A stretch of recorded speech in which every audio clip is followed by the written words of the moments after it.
So finally, doctors are realizing that video games can be used for mental health treatment. Yes, finally, video games are being approved. So the first ever video game approved by the FDA as a mental health treatment. And yep, this first ever video game approved for mental health treatment is the game Endeavor RX. Yes, the first ever video game for mental health treatment in history. Yep, that is Endeavor RX is. Yep. So the Boston-based company, you know, basically becoming the first ever video game, you know, to be approved by the U.S. Food and Drug Administration, basically as medical treatment.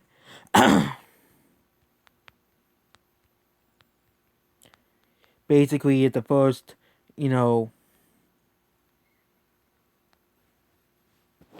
basically the first FDA approved game, and yep, can now be marketed and purchased as the first game digital therapeutic device to improve attention function and children of ADHD. And yep, there's a trailer here. So it's the first trailer for the game. I recommend that children play the game for 25 to 40 minutes a day, 5 days a week for 4 weeks. So yep, basically the game players, you know, steal a flying craft through obstacle courses, what they have to avoid hazards like fire pits, underwater mines, while collecting targets. One physician described the game to Tower HCHC. The children should complete 5 missions in an hour at a time. The game accurately says the game's promotional material after these 5 missions are complete. The game will allow you to complete the mission, not play any missions until the following day.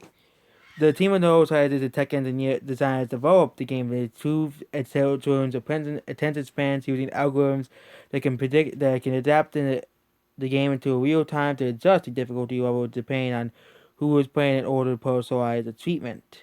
The treatment programs of the game were scientifically designed to challenge a kid's attention during treatment, requiring attention and focus on multiple tasks at the same time. The company says in the game's promotional materials, and yep, the game be downloaded for mobile devices, but it requires a prescription from a physician in order to actually play the game, Alcury says.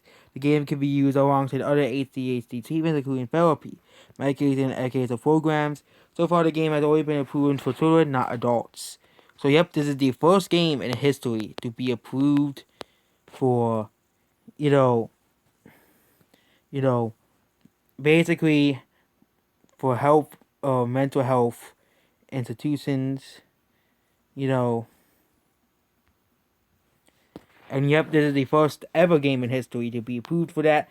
Maybe we'll see more games in the future approved for other illnesses, more types of games in the future. But this is the first game ever in history to be approved, in history. It offers a non-drug option for treating children with ADHD. It's a important example of a growing field of digital therapy and digital therapeutic acts. And yes, this proves that games are not the big devil. They don't cause violence. They're not evil. And yep, this proves that games don't cause violence. Games are not evil and all that stuff that they try to tell you. And of course, it's a game that wants you that instead of like most mobile games, they want you to play only a certain amount of time because it's a part of the treatment. You have to play it for a certain amount of time to beat the world. As long as you beat the missions, you have to basically not play them until the next day.